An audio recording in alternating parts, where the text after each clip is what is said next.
a Boy Scout. And he was there for some reason. They're the four that was left behind on the airplane that's about to crash. Unfortunately, they only have three parachutes. So, immediately, the heart surgeon said, because he's got that characteristics, actually the opposite, he was so pompous, and he said, hey, I'm good, I need to leave, and my patients need me, so I need to get that parachute. So off he goes, he grabs the parachute, he jumps off. And then the rocket scientist spoke up, and he said, I am the smartest man in the world, so I need to leave. I can't die, so I need that parachute. So anyway, so he grabbed the parachute and he jumped. So anyway, here comes Pope Francis. It's the opposite of those two. I think he was patient, and he's really so kind, because he told the Boy Scout, he knew there's only one parachute that's remaining.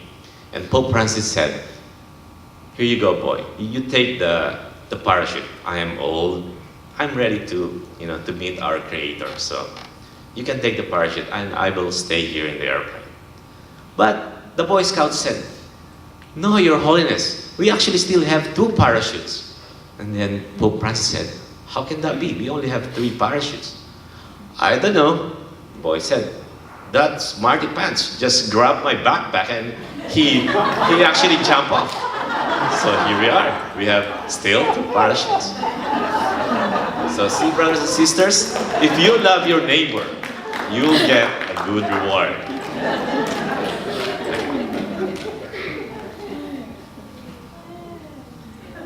So, loving our neighbor is not an option. It is God's commandment that we need to do.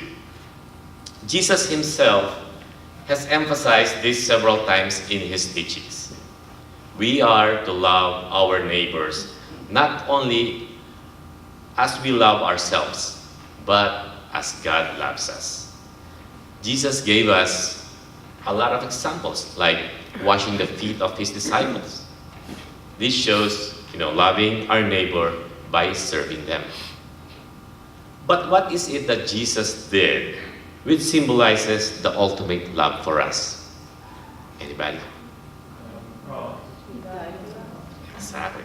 He died for us, right? In John chapter 15, verse 13, Jesus pointed out that no love is greater than laying down one's life for others. Can you lay down, brothers and sisters, your life for your friend? So, before we answer that, if we are to die for our neighbor, we need to know exactly and clearly who our neighbor is, right? Who do you think is our neighbor? Of course, the answer is all the people around us, right?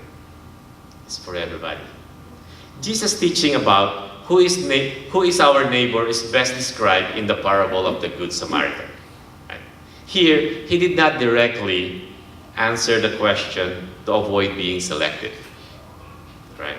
What he wants is to understand is that this question is irrelevant, because he wants to put the responsibility upon us of being a neighbor to others. The perspective is not ask others, but to ask ourselves. Am I being a neighbor to others? It's so funny that they tell me I have 10 minutes. So, in conclusion, loving our neighbor is like a cross. The vertical part directs us to God, and the horizontal part directs us to our fellow men. Jesus commanded us that we should love one another as he loves us. He died for all of us to show that he is a neighbor to all of us.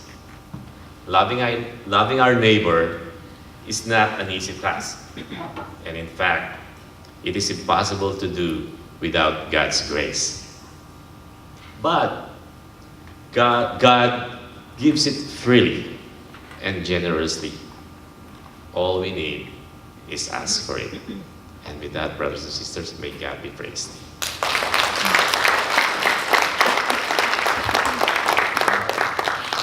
Thank you very much, Brother Jay.